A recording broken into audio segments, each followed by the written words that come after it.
Bersihin hati, jangan dengki sama orang, jangan benci sama orang, terutama kepada sahabatnya Rasulullah. Benci sama muslim biasa aja, sial, celaka. Apalagi kalau yang dia benci sahabatnya Nabi Muhammad ataupun keluarganya Nabi Muhammad sallallahu alaihi wasallam. Khalas, jangan benci sama orang. Enggak ada, kita dilarang benci kepada muslim biasa. Apalagi benci kepada sahabat Nabi atau keluarganya Rasul sallallahu alaihi wasallam. Ataupun mencaci mereka. Lah, bersihkan hati kita dari kedengkian, dari kebencian. Allah enggak disembah dengan kita mendengki kepada sesama muslim. Kamu mendengki sesama muslim, nyembah Allah itu? Enggak. Mencaci muslim, nyembah Allah dengan mencaci sesama muslim? Enggak. Oh, kalau saya mau menyembah Allah dengan cara mencaci sahabat Nabi, mencaci keluarga Nabi, itu bukan nyembah Allah, itu nyembah setan, nyembah iblis. Itu bukan khidmah kepada agama, itu khidmah kepada syaitan, kebencian, kedengkian dan provokasi. Tapi mau nyembah Allah Ta'ala dengan akhlak yang santun, dengan menyebarkan kedamaian, dengan mengajarkan cinta, dengan mengajarkan menghargai sesama orang. Ini yang diajarkan, bukan dengan melaknat, bukan dengan mengutuk. Nabi Muhammad laisa bitta'an wala la'an. Bukan tukang laknat, bukan juga tukang menikam orang, mencaci orang, memaki orang, atau menistakan ta'an itu termasuk ta'an dalam nasabnya orang lain. Lah, Nabi enggak seperti itu sallallahu alaihi wasallam. Ini akhlaknya Nabi Muhammad, perangainya Nabi Muhammad. Oh, ini yang kita lihat pada diri guru-guru kita.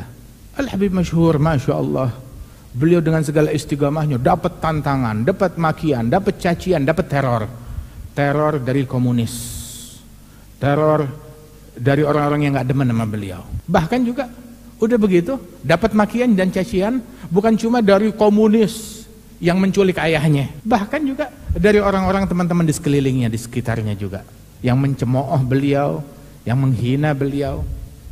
Tapi nggak dibalas cacian dengan makian. Subhanallah, nggak terdengar.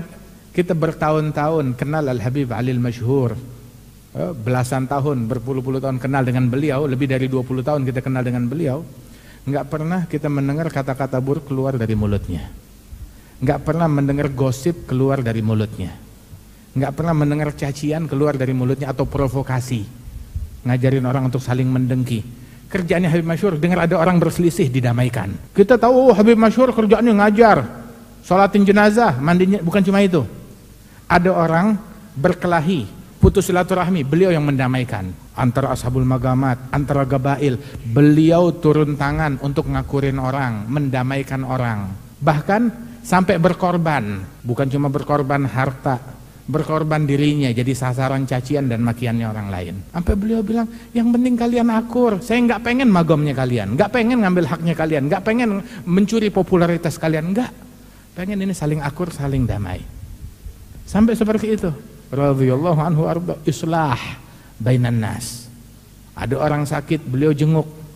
Ada orang yang punya masalah, beliau bantu, beliau tolong. Menghabiskan umurnya itu dengan hal yang semacam ini. Radhiyallahu anhu arba.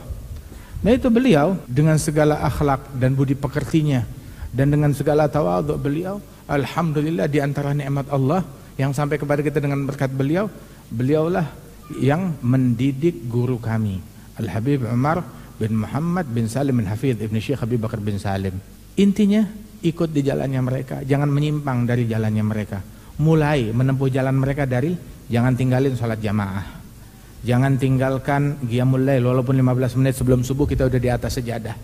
Mulailah menempuh di jalan mereka dengan jangan tinggalin duha walaupun 2 rakaat, witir walaupun 3 rakaat, Quran walaupun 2 lembar, 3 lembar. Dengan hal-hal yang semacam ini, berarti kita berada di jalannya mereka. Dan terusin dengan hadir majelis, birrul walidain, silatul arham, Masya Allah, tuntut ilmu agama. Tahu, Wali Songo ketika datang ke sini, orang banyak masuk Islam kepada mereka. Sebab mereka menunjukkan Islam bukan dengan teori. Mau tahu tentang Islam, lihat pribadinya mereka, lihat akhlaknya mereka. Dalam Islam ada tawadhu. Mana sih tawadhu? Bukan buka kitab. Lihat mereka, lihat mereka. Mana itu khusyuk? Bukan buka kitab. Lihat kepada mereka Wali Songo.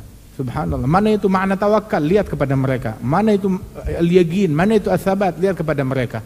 Mana itu rahmat kepada muslim? Lihat kepada mereka, kepada Wali Songo. Subhanallah. Mereka adalah kitab berjalan. Radhiyallahu anhum wa rabbahum ajma'in. Subhanallah. Dan itu semua kita saksikan pada diri guru-guru kita. Radhiyallahu anhum ajma'in. Orang ngomong banyak, teori banyak, apalagi zaman sekarang mau ngomong semaunya bisa. Atau orang gila pun juga dia bisa memposting dirinya atau diposting oleh orang gila lain untuk disebarkan. Yang menyebar kegilaan orang gila, yang mendengar kegilaan sama gilanya. Sampai kan dulu dibilang tuh, idza kana al-mutakallim majnun falyakun al-aqil sami'. Kalau pembicaranya gila, pendengarnya jadilah orang yang berakal. Bagaimana pendengar yang berakal kalau dengerin orang gila? Tinggal. Jangan dikasih speaker. Ada orang gila nyanyi, kasih speaker. Ente sama gilanya kayak dia. Orang gila bikin ulah, posting, sebarkan. Jangan berbagi kegilaan, kamu sama gilanya dengan dia. Jangan direspon. Ini dalam ayat tadi, idza khatabahumul jahilun qalu salama. Apabila ada orang gila bikin ulah, mencaci memaki, jangan dibalas cacian dengan makian. Qalu salama, salam salam, damai damai. Wa hakadha. Dan lihatlah para ulama yang hakiki dari kesantunan mereka, dari akhlak mereka. Ulama hebat, hafal kitab, tapi sholat subuhnya nggak berjamaah. Ulama dari mana? Ulama enggak bangun malam, ya coba dicek lagi deh. Ulama tapi salaman nama yang bukan muhrim, ulama dari mana? Ulama rokokan, lah ulama dari mana? Waliyadzubillah min dzalik. Ulama kata-katanya kotor, enggak seperti itu. Para ulama yang kita kenal itu hatinya bersih, mulutnya bersih, matanya bersih. Mudah-mudahan kita bisa jalan di jalannya mereka, kita menempuh jalannya mereka, jalan kesucian, jalan keselamatan, jalan kebersihan hati. Amin ya rabbal alamin.